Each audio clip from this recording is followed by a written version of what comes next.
नमस्कार, मैं कक्षा 10 की विद्यार्थिनी गढ़वी अल्पा। आज 5वीं सितंबर यानी कि डॉक्टर राधाकृष्ण सर्वपल्ली की याद में मनाया जाता शिक्षक दिन। इस कोरोना महामारी में भी कैसे भी रास्ता ढूंढकर हम सब शिक्षक दिन तो मनाने ही वाले हैं। तो इस शिक्षक दिन के अवसर पर मुझे एक हिंदी शिक्षक बनने का मौका देने के लिए मातृछाया परिवार का बहुत बहुत धन्यवाद।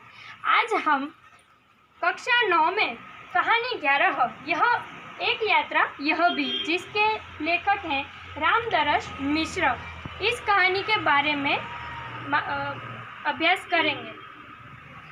रामदरस मिश्र जी हिंदी साहित्य के प्रथम कोटि के साहित्यकार हैं। अपने कहानियाँ, काव्य एवं उपन्यास आदि क्षेत्रों में अपनी कलम चलाई है। उन्होंने बहुत सारी कहानियाँ भी लिखी हैं और काव्य भी लिखी हैं। आपके बहुचर्चित उपन्यास हैं जल टूटता हुआ और पानी के प्राचीर। आपकी कविताओं के संग्रह हैं बेरंग बेनाम चिट्ठियाँ, पक गई है धूप, जुलूस कहाँ जा रहा है, आम के पत्ते आदि।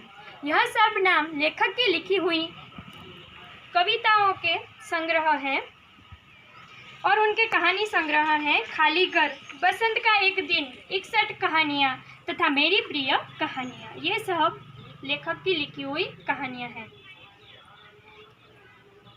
और आम के पत्ते काव्य संग्रह को व्यास सम्मान से सम्मानित किया गया है।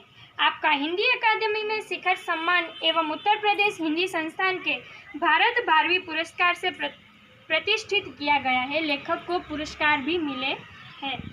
एक यात्रा यह भी कहानी में रिक्शा वाले से परिचित होने पर उसके जीवन की घटनाओं से नारी के प्रति उसका दृष्टिकोण देखकर तथा जीवन में उतारे गए कर्तव्य बोध से प्रेरणा प्राप्त होती है। स्त्री सम्मान, सुरक्षा एवं आत्मीयता पूर्ण संबंधों को खूबी से प्रस्तुत किया गया है, जो अत्यंत प्रेरक है। इस कहानी में लेखक को जो रिक्शा वाला मिलता है, जो ऑटो वाला मिलता है, उसके दृष्टिकोण से नारी के प्रति उसका दृष्टिकोण कैसा है और कैसा होना भी चाहिए, इसके बारे में हमें माहिती मिलती है, जो अत्यंत प्रेरक है। एक बार लेखक को ग्वालियर जाना पड़ता है डॉक्टर से मिलने के लिए। लेखक यात्रा भीरू हैं, यानी कि यात्रा से डरने वाले। उन्हें डर रहता है कि कैसे कैसे लोगों से पाला पड़ेगा, खासकर से कैसे कैसे रिक्शा वाले मिलेंगे, कितने दाम में चलेंगे, कितना मांगेंगे, कितना अधिक मांगेंगे आदि कई सारी बातों से लेखक को डर लगता है। लेकिन इस बार उनके साथ उनकी पत्नी भी थी, इसलिए उन्हें आश्वस्ति बनी हुई थी, यानी कि उनमें आश्वासन था, उन्हें आश्वासन मिला हुआ था। अब क्या होता है कि लेखक जब ग्वालियर जाते हैं, तब ग्वालियर पहुंचकर जब वह स्टेशन पर उतरते हैं, तब कई सारे रिक्शा वाले कहते हैं कि मेरे रिक्शा में आइए, मेरे रिक्शा में आइए आदि सब कुछ। लेकिन लेखक और उनकी पत्नी बिना सुने ही आगे निकल जाते हैं। तब एक उन्हें आवाज़ आती है, बाबूजी आप आखिर कहीं जाएंगे ही और कोई ऑटो करेंगे ही, तो फिर मेरा ही ऑटो क्यों नहीं। इस आवाज़ को सुनकर लेखक को कुछ अलग ही महसूस हुआ और उन्होंने उस नवयुवक की रिक्शा में जाने के लिए स्वीकृति दे दी। अब जब वह उसकी रिक्शा में बैठ गए, वह प्रेम भरी बातें करता रहा और उन्हें जिस डॉक्टर के क्लिनिक पर पहुंचना था वहां पहुंचा दिया। वहां जाकर जब उन्होंने कॉल बेल बजाई, तब ज्ञात हुआ कि इस डॉक्टर ने अपना क्लिनिक का स्थान बदल दिया है। जब वह बाहर जाते हैं तो वह रिक्शा वाला उनकी राह देखकर खड़ा होता है और उन्हें डॉक्टर के नए क्लिनिक की जगह बताते हैं और वह रिक्शा वाला उन्हें उस नई जगह पर पहुंचा देता है। वह उसे कहते हैं कि हमें देर लग सकती है, इसलिए तुम निकल जाना। वह कुछ उत्तर नहीं देता। लेखक और उनकी पत्नी को डॉक्टर के पास घंटा भर देर लगती है। जब वह बाहर आते हैं तो देखते हैं तो सामने वह रिक्शा वाला खड़ा रहता है और तब वह ऑटो वाले के रिक्शा में बैठकर उन्हें अपनी जिस होटल में जाना होता है उस होटल का नाम बताते हैं और वह ऑटो वाला उन्हें होटल में पहुंचा देता है और पूछता है कि फिर कब आऊँ, कितने दिन ठहरने वाले हैं, घूमने तो जाना ही होगा, तो कब चलेंगे घूमने। तो लेखक उसे कहते हैं कि कल शताब्दी से हम जाने वाले हैं, तो आज तो थके हुए हैं, कल सुबह ही आना। तब सुबह होते ही ऑटो वाला लेखक को और उनकी पत्नी को घुमाने ले जाने के लिए होटल में पहुंच जाता है। लेखक और उनकी पत्नी उत्साह के साथ उस ऑटो वाले के साथ घूमने जाते हैं। वह ऑटो वाले उन्हें बहुत प्यार से सारी जगहें दिखाता है, उनके बारे में जानकारी भी देता है और उन्हें बहुत आनंद मिलता है। अब जब वह घूम लिया, सब कुछ देख लिया, तब वह सब होटल में आते हैं। तब चाय पानी पीने के लिए लेखक और उनकी पत्नी उस ऑटो वाले को भी बुलाते हैं और उससे पहले उसे पूछते हैं कि तुम्हारा नाम क्या है। तब वह अपना नाम मोहन बताता है। फिर जब वह चाय पानी के लिए बुलाते हैं तब बहुत संकोच के साथ मोहन उनके साथ चाय पानी पीने के लिए आता है और फिर उनकी पारिवारिक वार्ता शुरू हो गई, यानी कि अपने परिवार के बारे में माहिती जानकारी लेने की बातें शुरू हो गई। फिर लेखक की पत्नी को वह अम्मा और लेखक को बाबूजी कहकर संबोधित करता रहता है और लेखक की पत्नी उसे पूछती है, बेटे तुम ग्वालियर के हो? तब मोहन कहता है, नहीं अम्मा, मैं मूलतः आगरा का हूँ, यहाँ आना पड़ गया। और कुछ कहते ही वह कुछ भर आया। लेखक और उनकी पत्नी समझ गए और कुछ न बोले, चुप्पी सी छा गई। लेकिन मोहन ने खुद ही कहना शुरू किया कि आगरा में अपना घर है, माँ बाप तो बचपन में ही गुजर गए, बड़े भाई ने मेरी परवरिश की, भाई वकील है और मैं बीए पास हूँ। कोई नौकरी खोज रहा था कि फिर से चुप्पी छा गई और फिर से मोहन ही बोलने लगा। लेखक और उनकी पत्नी को लगा ही कि कोई अवांछित घटना घटी होगी, इसलिए लेखक ने उस मोहन को छेड़ा नहीं, कुछ पूछा भी नहीं। लेकिन मोहन ने अपने आप ही बताना शुरू किया, मैं नौकरी की तलाश में इधर उधर भटक रहा था। एक दिन भटक कर लौट रहा था कि रास्ते में एक परिचित लड़की मिल गई। बदहवास सी गिड़गिड़ाती हुई बोली, मोहन मुझे बचा लो। मोहन को एक अपनी परिचय की लड़की मिल जाती है और उसे कहती है कि मुझे बचा लो। तब मोहन पूछता है कि तुम्हें क्या हुआ?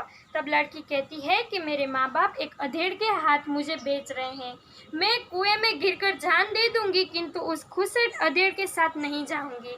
लड़की को उसके माँ बाप एक बूढ़े व्यक्ति के साथ शादी करवाने के लिए बेच रहे होते हैं। तब लड़की कहती है कि मैं मर जाऊंगी लेकिन उससे शादी नहीं करूंगी। मोहन यह सुनकर बहुत असमंजस में पड़ जाता है और वह सोचता है कि अब क्या किया जाए। तब वह लड़की को लेकर पुलिस स्टेशन जाता है और सब कुछ थानेदार से बात करता है कि यह सब कुछ घटना घटी हुई है। तब थानेदार कहते हैं कि इसकी एफआईआर लिखकर इसके माँ बाप को हवालात में बंद कर देता, लेकिन फिलहाल चिंता इस लड़की की है कि आखिर इसके लिए क्या किया जाए। एक चुप्पी सी छा गई। फिर थानेदार बोले, तुम्हारी शादी हो गई है? तो मोहन ने ना में सिर हिलाया और थानेदार साहब बोले कि तुम इससे शादी क्यों नहीं कर लेते। इस आकस्मिक यानी कि अचानक प्रस्ताव से मोहन कुछ चकरा गया, किंतु कुछ पल बाद उसने सोचा कि इसमें बुराई क्या है और इसने कहा कि सर इससे तो पूछ लीजिए इसकी मर्जी है भी या नहीं। तब लड़की ने हाँ कहा। फिर लेखक पूछते हैं कि फिर क्या हुआ ऐसे, लेकिन तो मोहन कहता है कि लेकिन यह भी एक बात है कि भाभी की बहन यानी कि उसके भाई की साली, उससे उसकी भाभी मोहन की शादी अपनी बहन से करवाना चाहती थी और बात तय हो चुकी थी और अगर वह उस लड़की के साथ शादी नहीं करता तो उसके भाई भाभी नाराज हो सकते थे। लेकिन मोहन ने सोचा कि भाभी जी की बहन से तो कोई भी अच्छा आदमी शादी कर लेगा, वह कोई संकट में नहीं है, लेकिन इस लड़की की जिंदगी खतरे में है। लड़की सुंदर भी है, परिचित भी है और उसे अहम बात यह कि वह संकट में है। इससे विवाह करना प्रीतिकर भी होगा और मानवीय भी होगा। फिर क्या हुआ? लेकिन फिर क्या हुआ? और अब समस्या यह थी कि विवाह एकदम तो हो नहीं पाएगा, वैसे ही कोई भी शादी वैसे ही तो नहीं हो सकती, एकाएक तो नहीं हो सकती। यदि लड़की को घर ले जाए, अपने घर लड़की चली जाए तो फिर बेच जाने का संकट था। अगर मोहन अपने साथ ले जाता तो भैया भाभी नाराज हो जाते और इसके माँ बाप, लड़की के माँ बाप मोहन पर लड़की को भगा ले जाने का केस करवा सकते थे। यह समस्या उसने थानेदार के सामने रखी। थानेदार ने लड़की को कुछ दिनों के लिए नारी निकेतन में रखवा दिया। 15 दिन के बाद उनकी शादी हो गई। फिर यह सब सुनकर लेखक कहते हैं कि मोहन ऐसे थानेदार कहाँ होते हैं। यह सब कुछ सुनकर मुझे तो यह कथा लगती है।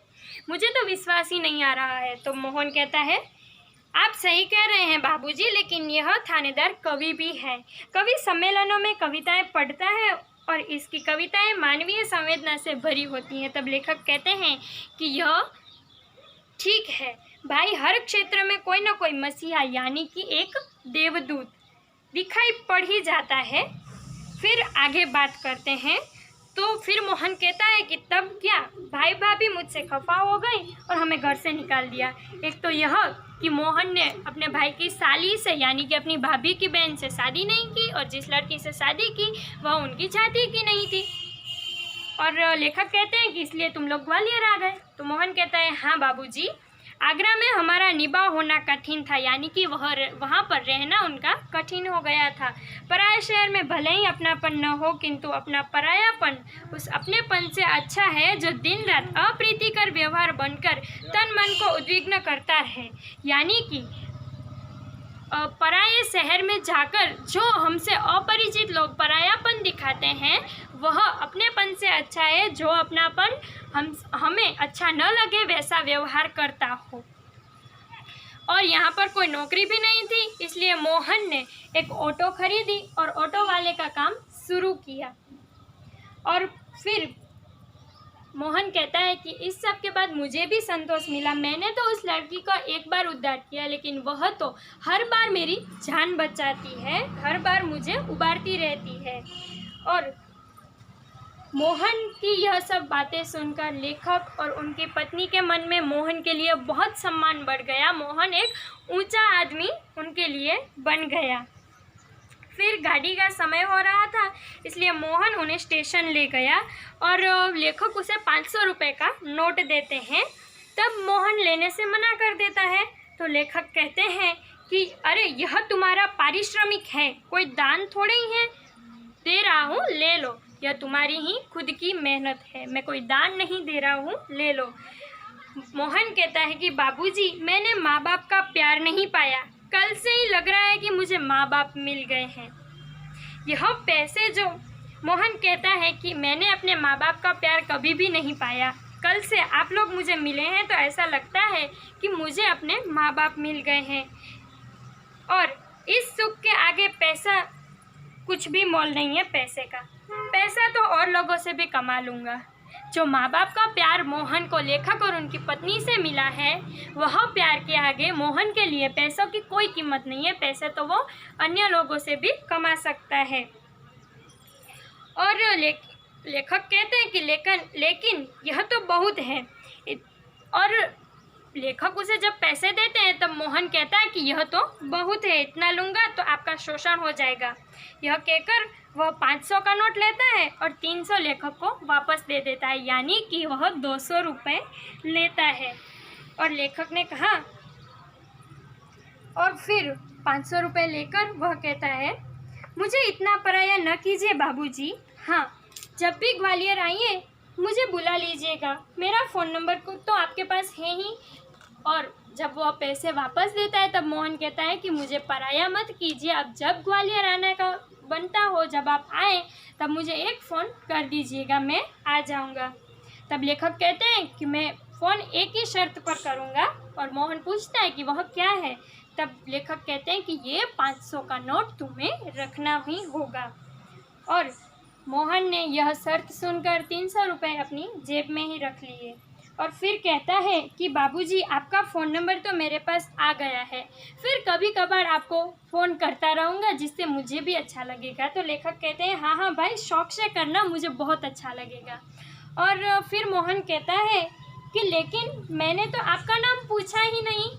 2 दिनों से साथ में थे, लेकिन मोहन ने उन्हें अम्मा और बाबूजी के नाम से ही संबोधित किया था, उनका असली नाम नहीं पता था। तब लेखक अपना नाम सत्यकेतु और अपनी पत्नी का नाम कामना बताते हैं।